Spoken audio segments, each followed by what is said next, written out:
Hey, Girl Scouts and viewers, I'm Heather. And I'm Julia, and we're coming to you live today for this week's episode of Girl Talk Weekly. Be sure to like, follow, and subscribe so you don't miss an episode. Girl Talk Weekly is our newest vlog series created by Girl Scouts for Girl Scouts. If you're not a member, we would love to have you as our sisters in Girl Scoutings. I'll drop a link below so for you to find more information on how to join Girl Scouts. We have an exciting episode in store for you today as Julia and I continue to work towards the newest Okay to Say mental health patch program that is started by our sister council in Northeast Texas. That's right. And if you're just tuning in for the first time, you can check out our episode 21 and 22 to help meet these patch requirements. Check them out on Facebook and our YouTube page. But before we get into working towards the patch, Julia and I would like to take some time to take a look at some important dates coming up in our council. First up, Brownie Magic is back. Girl Scout Brownies, we have an amazing event planned for you this November. Volunteers are currently working very hard and helping create Brownie Magic kits that will be mailed to your girls who register. Kits will include supplies, a fun patch, a souvenir cup, materials for 2 crafts, and materials for fun activities. We'll be having some guest speakers for the program, and we'll even get to learn a dance tutorial from our council's Green Starlets. Remember, registration closes this Sunday at midnight, so be sure to sign up. Look for Brownie Magic on our activities page for the website at the URL below. Next, Family Days at Camp are back. Families are currently registered Girl Scouts can enjoy all these day activities at our lovely camp properties in our council. The dates for those events are on the screen now, so be sure to sign up. Just look for Family Days at Camp on our activities page at the link below. And lastly, council is hosting some spooktacular art workshops and virtual events for this October. Yes, that's right. They are hosted by yours truly. These art workshops will be focused on all things Halloween, my favorite, from arts and crafts to writing and even cooking. So if you're looking for some Halloween activities, look no further. There are workshops available for all levels, so be sure to search Halloween on the activities page. The dates for these workshops are currently on the screen now. Well, I definitely know if you're hosting those workshops, they're going to be a blast. Yeah. Well, that's a wrap for all that activities that we have coming up. Yes. So Girl Scouts, are you ready to work towards the Okay to Say mental health patch? Remember, girls can follow along at home by checking off requirements as we complete them together. For a link to the patch requirements, be sure to visit the PDF we'll be linking in the comments. That's right. And just a reminder that the patch requirement is a little different for each level. So we'll be sure to see how requirements your grade level needs. Heather and I will be completing all the 5 requirements. Let's take a look at the checklist to see where we left off last time. Last week, Heather and I learned about emotions. And the week before that, we had a healthcare professional on the Girl Talk Weekly to discuss what mental health is and why it's so important. Be sure to check out episode 21 and 22 on our Facebook and YouTube to meet those requirements. Today, Julia and I will be learning about empathy, stigma, and stress. Ooh, I love empathy. Remember Dr. Cody Dodd from UTMB said it was like having a superpower. The power to know what or how other people are feeling, even if they're not showing it. So let's jump right in and learn about empathy today. Okay, so for this discovery activity, Heather, we have to discuss what empathy is. There are some introductory questions on the screen now. And Girl Scouts, if you're following along at home, feel free to comment and work along beside us. Okay, so first up, what does the word empathy mean? Well, like I said earlier, it's a superpower. Right. The ability to know what others are feeling That's what it means. So what's an example of empathy?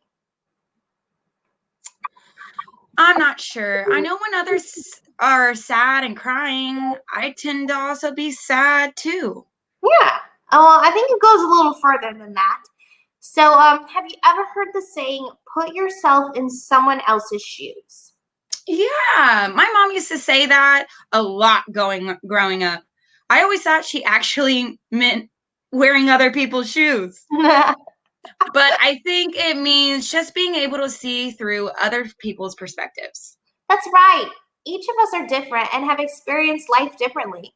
We feel different things and do things differently. So, empathy is being able to put yourself in someone else's shoes and seeing the world like them. That just seems a little complicated.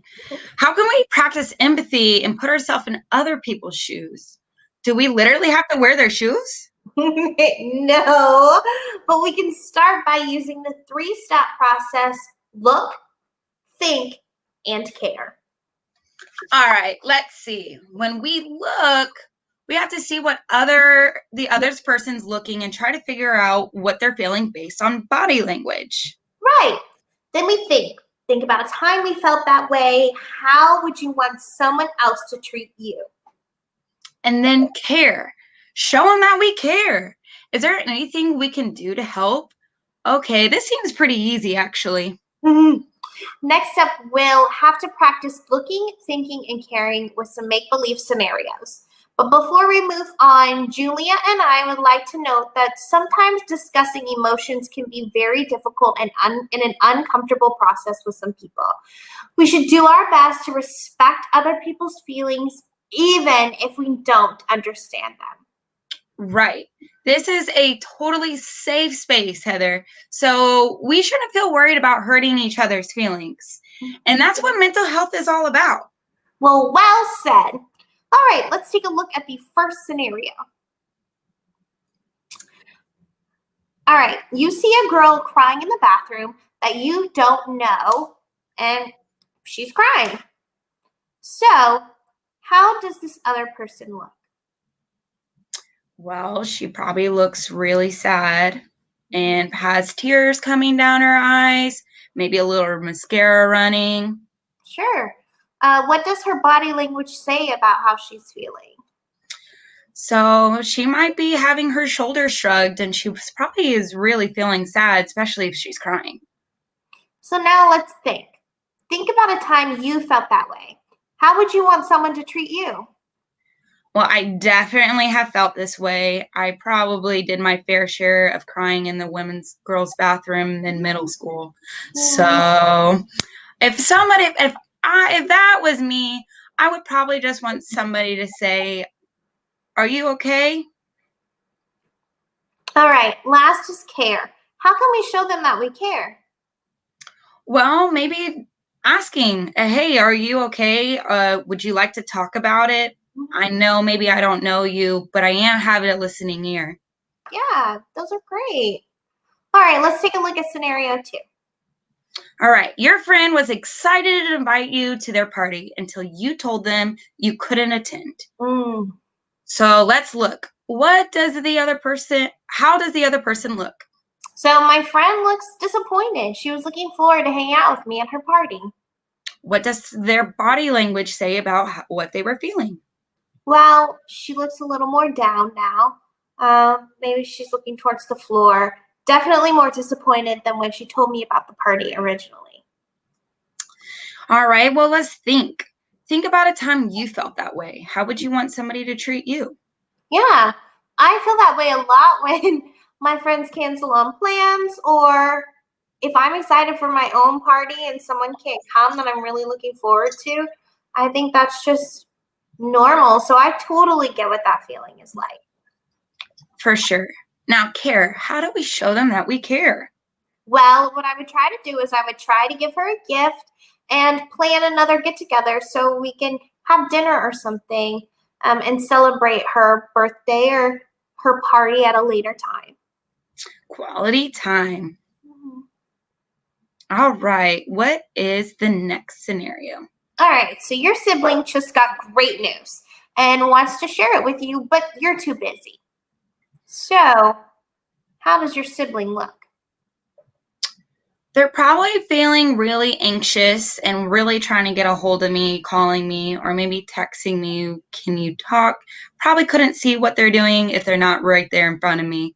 So probably feeling anxious. So, since you can't see them and you can't tell their body language, what's coming off with how they're texting you with words or what they said over the phone? Probably rapid texts and a lot of exclamation points of please call me back. Sure. Now think about a time when you felt like that. How would you want someone to treat you? Actually, this happened to me just this past weekend. My mom went out of town and a lot of stuff happened, and I wanted to tell her all about it, but she was celebrating her birthday with friends and she just was too busy to call me. Yeah. So it really bummed me out because I just wanted to tell her all my exciting news. So how can we show your sibling that you care? So instantly telling them back, hey, I can't wait to hear it. Let's schedule a time to meet up and go have dinner at this time. Or I can call you right after I'm done with work or whatever I was really busy with. Yeah, I think that's great. I'm excited to hear your news. Just I can't right now. Yeah, I totally get that. All right, number 4. Your friend is sad and angry because they are being bullied at school. Ooh, man. Look, so how does the other person look? Oh my gosh, this person feels really down, very sad. Being bullied is no joke. No, it's not. And what does their body language say about what they're feeling? Oh, they're crying, they're upset, they're anxious, they're shaking. Yeah. All right, well, let's think. Think about a time you felt that way. How would you want someone to treat you? I would want, so bullying, yes, is no joke. If I was being bullied, I would want someone to be on my side, an ally, someone to stand up for me, someone to be my friend at this time and just be 100% there for me. So that's what I would try to do for my friend as well. Yes. And how do we show them that we care? We show them that we care by saying, look, I'm here with you. Who's bullying you? Let's see what we can do to fix it. Let's see how we can make this scenario better. I am your ally in this, and just showing them that you're there 100%. Those are great, fantastic ideas. Thanks. All right. I think that's it for the activities. And lastly, we have to reflect on what we just learned. So let's see. How can we practice empathy when looking, thinking, and caring with Girl Scouts, sisters, families, and friends? I think we should be able to show our friends that we're here for support. Sometimes friends and family members don't speak up because they're afraid no one will listen or understand them. That is so true. It's hard for some people to speak up about this, but as long as we show them that we're here to support and willing to listen and help, we're showing that it's a safe environment to share their feelings. Great answer. And that's another requirement checked off. That was easy. Let's do another. Sure. Let's learn about stigma. I don't know too much about stigma, so this is a perfect opportunity to learn something new and helpful.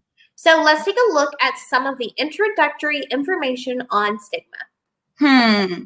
It says stigma is when we think badly about someone or treat someone badly just because they are different from us or act in a way that we do not understand.